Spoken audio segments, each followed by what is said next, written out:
கூகுள்ல போயிட்டு pant books அப்படின்னு போட்டீங்க அப்படின்னா ஆங்கிலத்துல அத்தனை புத்தகங்கள் வரும்.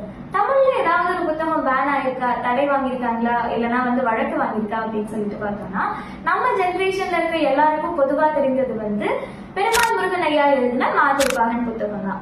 சரி, அது இல்லாம வேற எந்த புத்தகங்களுமே தமிழ்ல தடையாகலையா, வழக்கு வாங்கலையா அப்படின்னு பார்த்தா இன்னைக்கு வரைக்கும் தமிழக அரசியல்ல இல்ல இந்திய அரசியல்ல கேட்டுக்கிட்டே இருக்கக்கூடிய 2 தலைவர்களுடைய பேர். ஒண்ணு தந்தை பெரியார் பொன்மொழிகள் அப்படின்ற புத்தகம், கோல்டன் சேயிங்ஸ் அப்படின்ற புத்தகத்தை எழுதுனதுக்காக தந்தை பெரியார் அவர்களை என்ன பண்றாங்க அப்படின்னா அந்த புத்தகத்தை தடை பண்ணிட்டு அவரை சிறைக்கு அனுப்புறாங்க.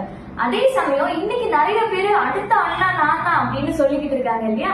அறிஞர் அண்ணாவுடைய ஆரியமானி அப்படின்ற புத்தகத்தை தடை பண்ணிட்டு அறிஞர் அண்ணாவையும் சிறைக்கு அனுப்புறாங்க. 2 பேருமே, அதாவது தந்தை பெரியாரும் அறிஞர் அண்ணாவும் ஒரு சில அரசியல் காரணங்களால பிரிஞ்சு கொள்றாங்க.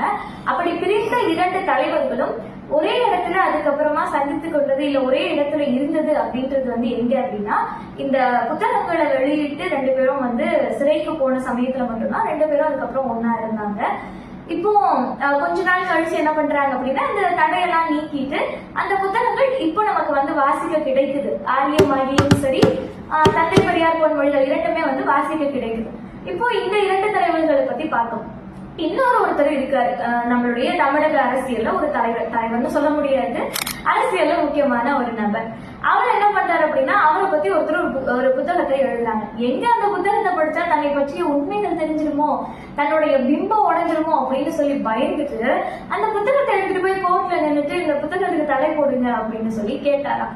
சரி, அந்த தலைவர் யாருன்னு கெஸ் பண்ண முடிஞ்சா மறக்காம கமெண்ட் செக்ஷன்ல பேரை சொல்லுங்க. அண்ட் அடுத்த வீடியோல அந்த புத்தகம் என்ன, யார் அந்த தலைவர் அப்படின்றதையும் சொல்றேன். அதுக்கு முன்னாடி ரவுத்ரா ரீட்ஸ் ஃபாலோ பண்ணிக்கோங்க.